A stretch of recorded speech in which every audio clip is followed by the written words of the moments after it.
Hi అండి. నేనైతే యూట్యూబ్‌లో తాటి ముంజల పాయసం చేయడం చూశాను. నేను కూడా ఒకసారి ట్రై చేద్దామని చెప్పేసైతే ఒక రూ. 50 తాటి ముంజలైతే తెచ్చాను. తాటి ముంజలనైతే ఫస్ట్ ఒలుసుకోవాలి. వలడం కొంచెం టైం పడతదనమాట. దీనికి లేత తాటి ముంజలైతే బావుంటది. కానీ ఆయన కొన్ని నాకు ముదరవ కూడా ఏసేసాడనమాట. అయితే అవి ఒలుసుకున్న తర్వాత కొంచెం ప్లేట్‌లో చిన్న చిన్న ముక్కలుగా కోసుకోవాలి. అందులో ఉన్న వాటర్ మాత్రం అస్సలు వేస్ట్ చేయకూడదు. అందులోనే ప్లేట్‌లోనే కోసుకొని అలా పక్కకు పెట్టుకోవాలి. తర్వాత అయితే ఈలోపైతే ఒక పాల ప్యాకెట్ తీసుకొని పాలనైతే మరిగించుకోవాలి. ఆ మరిగిన దీంట్లోనే మనకి ఎంత పంచదార సరిపోతదో స్వీట్ కోసం అంత అయితే ఏసుకోండి. నేనైతే ఒక 3 స్పూన్లు పంచదార అయితే ఏసుకున్నాను.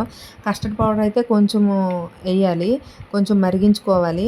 ఈలోపైతే ఒక 2 యాలకులు కూడా కొట్టేసి స్మెల్ కోసం వేసుకోవాలి. జీడిపప్పు ఉన్న కూడా వేసుకోవాలి. ఇదంతా ఈ ప్రాసెస్ అంతా చల్లగా అవ్వాలనమాట. చల్లగా అయినాక మాత్రమే తాటి ముంజలు అందులో వెయ్యాలి.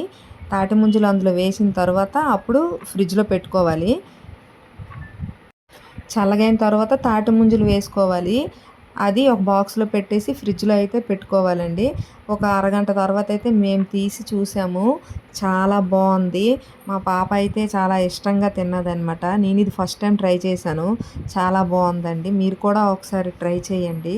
నేనైతే యూట్యూబ్‌లో చూసే ట్రై చేశాను. మాకైతే నచ్చింది. మీరు కూడా ఒకసారి ట్రై చేయండి.